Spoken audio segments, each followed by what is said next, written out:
Alors le lévothyrox, on le donne notamment dans les cas de suivi du cancer de la thyroïde, quand il y a eu une ablation de la thyroïde. Eh bien le cancer de la thyroïde, il est en baisse en Nouvelle-Calédonie grâce notamment à un dépistage plus précoce. C'est un cancer qui se soigne très bien et dont on guérit la plupart du temps, mais les pathologies liées à la glande thyroïde ne sont évidemment pas seulement cancéreuses. Qu'en est-il sur le Caillou? Réponse avec ce reportage de Mathurin Derel pour Imagine et d'Akata. La thyroïde est un organe plutôt mal connu. Les dysfonctionnements qui touchent pourtant cette petite glande concernent près de 10% de la population. En Calédonie, la thyroïde a fait couler beaucoup d'encre dans les années 2000-2010. Les spécialistes ont constaté une explosion du nombre de cas de cancer. Plusieurs études ont été réalisées sur le sujet, en particulier par l'Institut de la santé et de la recherche médicale. Nous avons rencontré plusieurs acteurs du monde médical et associatif pour essayer de comprendre ce phénomène. Julie Beaufaron est endocrinologue, c'est-à-dire un médecin spécialisé dans les maladies hormonales qui recouvrent les dysfonctionnements de la thyroïde. Il y a eu beaucoup d'opérations de cancer, de nouveaux cas de cancer de la thyroïde à partir des années 2000 et ça correspond au moment où en fait il y a eu une augmentation du nombre d'interventions chirurgicales. Avant, il y avait une très faible présence des ORL, des chirurgiens ORL, et il y avait peu d'interventions chirurgicales qui étaient faites sur le territoire. Peu de dépistage en brousse, peu de dépistage dans les îles. À partir des années 2000, il y a eu un accès aux soins de la population qui a été plus importante, plus du coup de dépistage en fait de cancer de la thyroïde et de nouveaux cas de cancer de la thyroïde qui ont été mis en évidence et une explosion du nombre de cas de cancer de la thyroïde qui ont été découverts à ce moment-là. En le temps passant, les patients ayant été opérés, on a eu progressivement une descente, une diminution du nombre de nouveaux cas de cancer de la thyroïde qui ont été découverts sur le territoire. Et aujourd'hui, l'incidence du cancer de la thyroïde en Nouvelle-Calédonie rejoint les chiffres de la métropole. En termes de chiffres, la CAFAT suit actuellement 685 personnes en longue maladie, dont 449 pour des cancers. Les autres maladies de la thyroïde concernent 236 malades. Les malades de la thyroïde sont en réalité beaucoup plus nombreux que les chiffres de la CAFAT, qui ne comptabilisent que les longues maladies.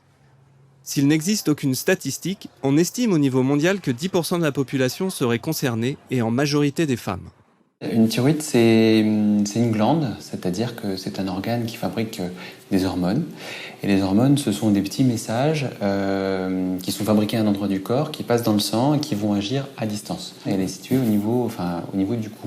Et son action, elle va être vraiment extrêmement variée. Elle va aller jouer sur le cerveau, sur le système digestif, sur le réglage de la température interne du corps, sur le métabolisme. Donc soit on consomme plus d'énergie, soit on en consomme moins en fonction du niveau d'hormones thyroïdiennes.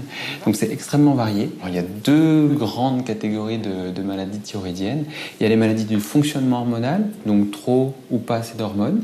Et il y a les maladies dites un peu morphologiques, c'est-à-dire les nodules thyroïdiens et les cancers de la thyroïde, où là, c'est pas forcément le fonctionnement de l'usine à hormones qui va être un problème. Ça va être l'architecture de la thyroïde avec, dans les cas les plus, entre guillemets, graves, le cancer de la thyroïde qui va partir d'un nodule de la thyroïde. Stéphanie et Christelle ont toutes les deux été malades de la thyroïde. Stéphanie a souffert d'un cancer et Christelle d'une hyperthyroïdie. Elles témoignent des conséquences de leur maladie sur leur quotidien. Il y a des conséquences, donc tout ce qui est hormonal. Hein. Donc femme, on va dire le poids, on varie un peu. Alors on peut être en hypo ou en hyper. L'humeur. Il y a tout qui change, quoi. Moi, je sais que j'ai complètement, j'ai changé. Même ma voix a changé, mon comportement a changé. Une grosse prise de poids. Donc c'était un drame en fait, parce que je suis pas quelqu'un de mince de toute façon. Mais là, je crois en 3 mois, j'avais pris quelque chose comme 10 kilos. C'était assez impensable pour moi, c'était insupportable. Donc je mangeais plus, je réduisais tout et la prise de poids, elle se faisait quand même. Donc j'ai eu un autre coup. C'est que je donnais mon sang et j'ai plus pu donner mon sang parce que les maladies auto-immunes, c'est interdit.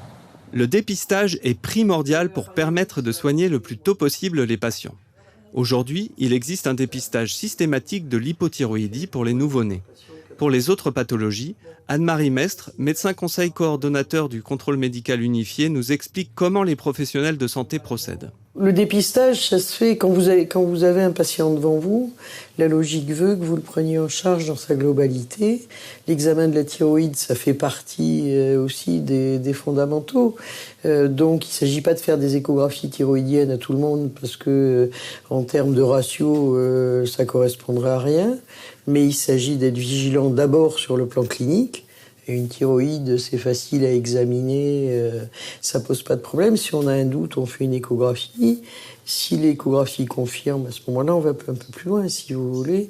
Mais il faut hiérarchiser les examens et on n'a rien trouvé de mieux que la clinique, dans ce domaine-là d'abord, pour pouvoir poser les bonnes questions et adapter les réponses. De son côté, la Ligue contre le cancer estime que la population est plutôt mal informée.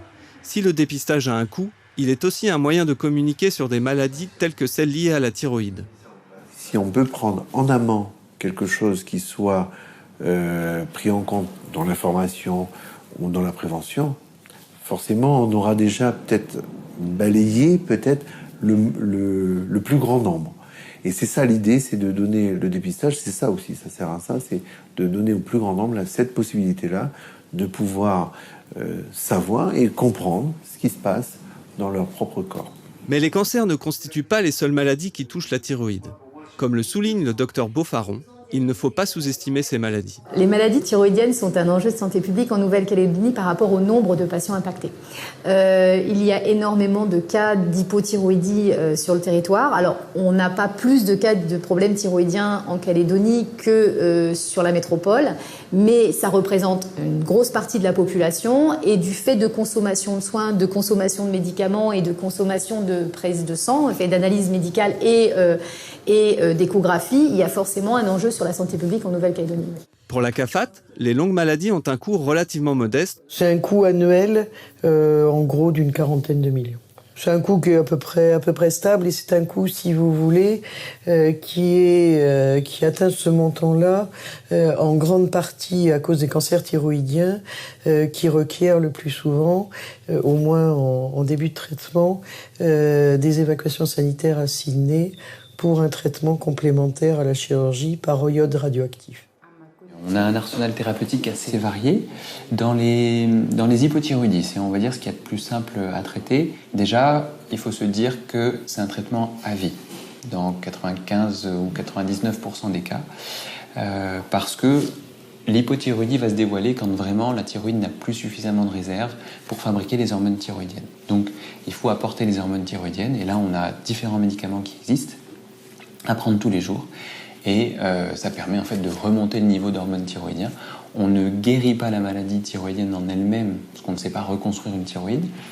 Mais en tout cas, on traite ces personnes-là en leur donnant des hormones thyroïdiennes par comprimé tous les jours. Dans les hyperthyroïdies, dans la plupart des cas, on va pouvoir, sur une certaine période, donner des médicaments qui vont là bloquer l'usine de fabrication d'hormones thyroïdiennes. Sur un certain temps, en général, on peut aller jusqu'à 2 ou 3 ans de traitement, quand vraiment c'est très long. Mais au bout de 2-3 ans, on va réfléchir à changer la manière de faire, parce que c'est des traitements qu'on ne peut pas donner à vie. Et donc, si on n'arrive pas à régler le problème de l'hyperthyroïdie, à ce moment-là, on demande au chirurgien de retirer la thyroïde, ou d'autres techniques comme l'iode radioactif, qui va se mettre dans les cellules thyroïdiennes et détruire les cellules thyroïdiennes. Mais en gros, on va sécher la thyroïde. Et souvent, derrière, on a besoin de remplacer les hormones thyroïdiennes puisqu'on a retiré la thyroïde. Et après, pour ce qui concerne les cancers de la thyroïde, une fois que le diagnostic est fait, le médecin qui fait le diagnostic fait l'annonce diagnostique, explique un peu à la personne ce qui va lui arriver. On part vers une chirurgie thyroïdienne qui, là, est complète. C'est-à-dire que le chirurgien ne retire pas qu'une partie de la thyroïde, il retire toute la thyroïde. Quand c'est nécessaire, le chirurgien va retirer les ganglions qui sont à côté de la thyroïde pour aller, les analyser et retirer les petites métastases qui seraient juste à côté de la thyroïde. Une fois cette première étape passée, il n'y a pas de chimiothérapie, mais il y a ce dont je vous parlais tout à l'heure, l'iode radioactif. Donc les cellules thyroïdiennes sont détruites par l'intérieur. Et après, il y a une surveillance. Une fois traitées, les dysfonctionnements de la thyroïde ne disparaissent pas de la vie des patients qui doivent apprendre à vivre avec. Je suis partie, il y a eu tout un tas d'analyses. Je suis partie sur l'Australie et j'ai pris j'ai pris de l'iode radioactif, donc c'était début mai 2016. Et depuis, je suis sous l'évothyrox en fait. Il y a comme des échos, il y a des prises de sang. Et les prises de sang, ça peut être tous les 15 jours ou une fois par mois. Ça dépend de notre réglage, de nos cachets. Si, voilà, nos cachets ne peuvent pas être réglés souvent en 15 jours, il nous faut un peu plus, donc c'est 1 mois. Donc régulièrement, pour contrôler le bon dosage, il nous faut la prise de sang. Moi j'essaie de l'oublier, je l'oublie, je prends mon petit cachet le matin, hop, c'est failli, on oublie.